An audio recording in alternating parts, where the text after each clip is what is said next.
So here we are looking at uPortal 4, and like I said, this is an instance of the portal running on my laptop. This has everything that you would get by downloading the software from Jasig directly, as well as a number of things that we've added for demonstration purposes today because we really want to highlight them.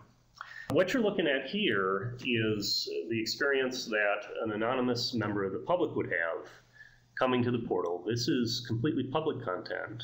You have the opportunity to put information that's not sensitive on the public view, the unauthenticated view of the portal. And that's what we're seeing right here. And that's great, but really, uPortal shines. uPortal, doesn't really hit its stride until users authenticate, because the primary value proposition of the portal, what it does best, better than just a basic web framework, is present users with appropriate content and services and so forth based on who they are and their roles in the organization. This is a really important point.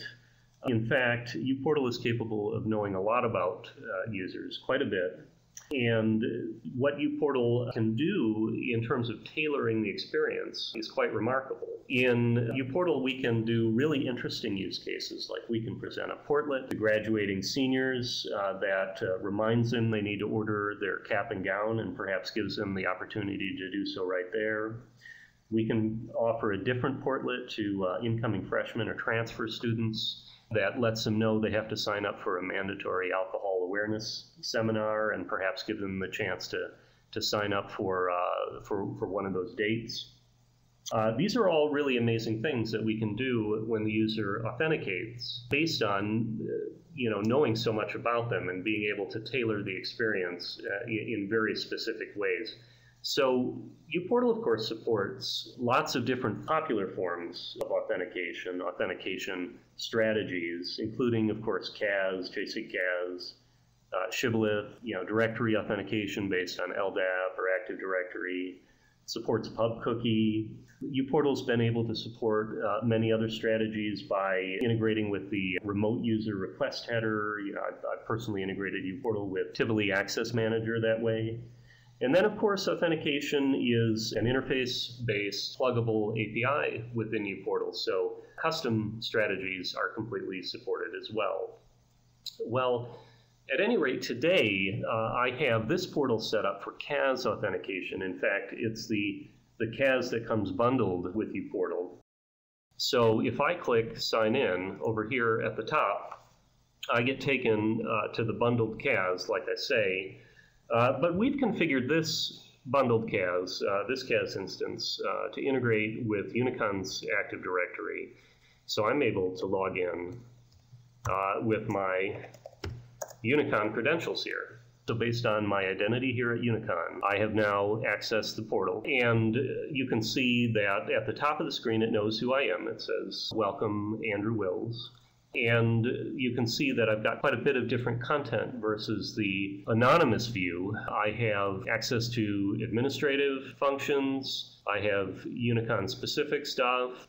I have notices and announcements and so forth that are targeted to me. Now, another thing I want to mention about authentication and about the CAS that we have set up for this instance is that we have added or enabled the ClearPass extension, which allows CAS and the portal to use the user's credentials to access other interesting systems within the organization. And we can see two examples of that here, right here on the Welcome tab. First, over here, in the right column, there is the calendar portlet, which is integrated with my Zimbra calendar here at Unicon.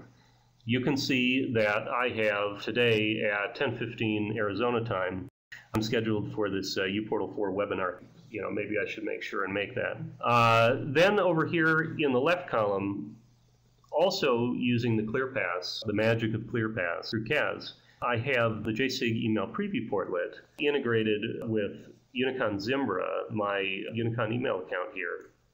And so the basic view just tells me things like how many messages, tells me I have an embarrassing number of unread messages and so forth. But if I click into it, I can actually see an actual preview of my inbox and see the content there. And both of those were through ClearPass. Both of those were sort of a side effect or an additional value provided by the authentication process.